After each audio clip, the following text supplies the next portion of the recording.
Hey y'all, so today I am going to share with y'all about my journey of taking my Microlocs down. For starters, I'm going to say, hey, hope everybody's doing good. Welcome to my channel. Yeah, I've already started, as you can kind of see. I kind of wanted to start the process, and then I said I'm going to share my journey because everybody's journey is different, so we're going to keep it raw. Straight 100. Anything I say, period, in live, I'm just 100 about how I feel. And so before I started taking my hair down, you don't know what to expect because you hear so many different things from people. You hear, oh, I had to just big chop it off, chop it off at the roots, You hear, I've seen some, things Googled where people are like, you can only take down traditional, you can't take down Microlocs or sister locks. We've seen so many things. Obviously, no matter what you have, what type of locks you have, it's going to be different. What works for someone else may not work for the next person. Everybody's hair is different. Everybody's texture is different. Everybody's journey is different. With that being said, I also say that because I am a loctician, I'm a braider as well, and things are just different for every single person. Your hair is not going to be the same as the next person. Everybody's going to be totally different. I shared in a previous video the reason why I am taking my locks down. Originally, was it a choice that I wanted to do? No. Unfortunately, due to somebody else's error, mistake, all my locks came out in the back. And so I've already been cutting my locks were way longer than this. I had already been, trimming them down. The back fell out. So I'd already cut them down. These right here, these are where I've taken some of the back down right here, where you see it twisted.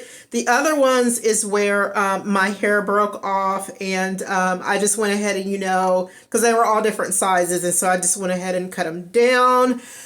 Trying to think. And so the very first time I took a lock down, this is when my hair fell out,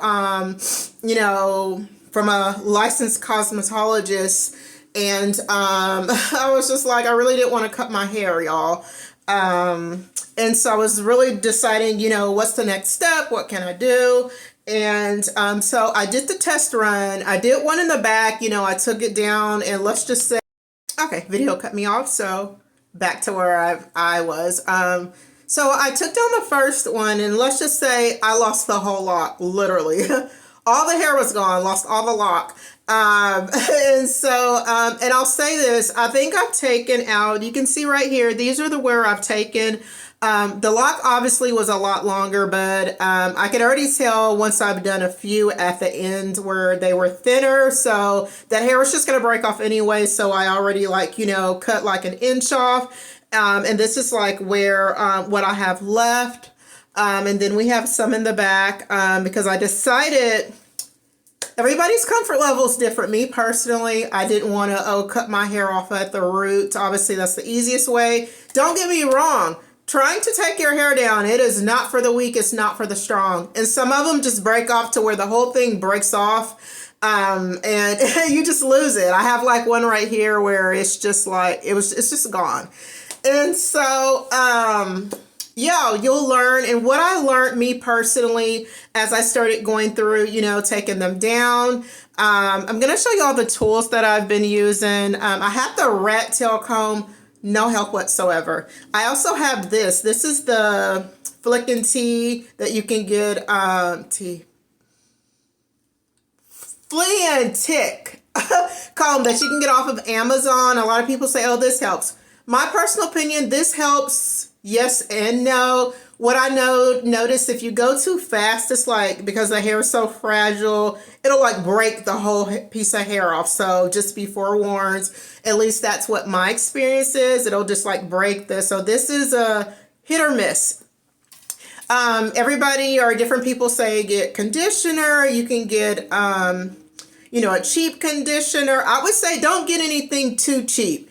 still, just because you're taking your hair down and what you have left, you don't want to put trash on your hair. My recommendation, I would not put Suave on my hair. I wouldn't put that on synthetic hair. So I'm just saying, still reasonable, but if it's not something you would normally put on your hair, why are you going to put something that's $1 on your hair? I'm just saying. So this is the conditioner that I got because I normally, before I was locked, I like Cream of Nature. So I am using this Cream of Nature leave-in detangler. I got this from, I ordered it off of Amazon so they could just prime it to me. So this is what I am using. And I am also using water. I've been using a lot of water. And I also picked up this from the beauty supply. And part 3 is going to cut me off. And I think literally I took down 3 when I got off work yesterday, like in the front. I'm going to continue. Today's Monday, so I'm still going to continue to take them down. Like I said, try to get enough because now we're getting to the point, today I had a hat on, so I had a hat on that covers the top, but we're going to get to where this is all going to be gone, so I need to hurry up and knock this out. That way I can go ahead and get my appointment scheduled with my stylist that I already know, because I can't let nobody else play in my hair again, unfortunately. Yeah, so I mean, I just had to, embrace, because there was no recovering, with my hair. It first started when, I had surgery. I had a breast reduction and I could not lift my hands, my arms. So I did not want, someone to do my reties. But I had to, and everybody doesn't care about your hair. Me also being a loctician and a stylist, I care about people's hair, so I'm not going to do anything to your hair that I would not do to mine. So lo and behold, she was just lazy, just didn't care. She decided all my hair back here, she was going to tree tie together, so like 4 locks together. If you're trusting someone to do your hair and you're facing this way, how are you going to know back here that they decided to combine 4 of your locks? So needless to say, too late. They're already combined, couldn't get them apart. So that was the first straw. Or the first issue. I think I still have a few that are tree branch, but as you see like where this one is really thin, that's because she tied locks together and obviously they grew and all over the place. So I had, the most I could, got my hair back together, tried to literally birth it back together as best as possible. And it was still growing. It was like all the way down here. It's actually really pretty, even though I couldn't do anything about that. I had over 430 locks, so I ended up cutting, I was able to cut some, but that's still not the point because at this point, she messed my parts up, wasn't worth, going to getting a case over, but, she had messed all my parts up, so I really didn't want to cut all of my pretty hair that I've been growing for 4 years. So, to skip forward, I ended up getting my hair color, just the back, and she burnt all of my hair out in the back, so there was no recovering from that, so this is where we are. I had to just embrace this journey. Don't get me wrong, I cried for months. So sometimes people say it's just hair. To a certain extent, it is not. Everybody feels differently about, their hair and, parts of their self, and mine was a big deal to me. So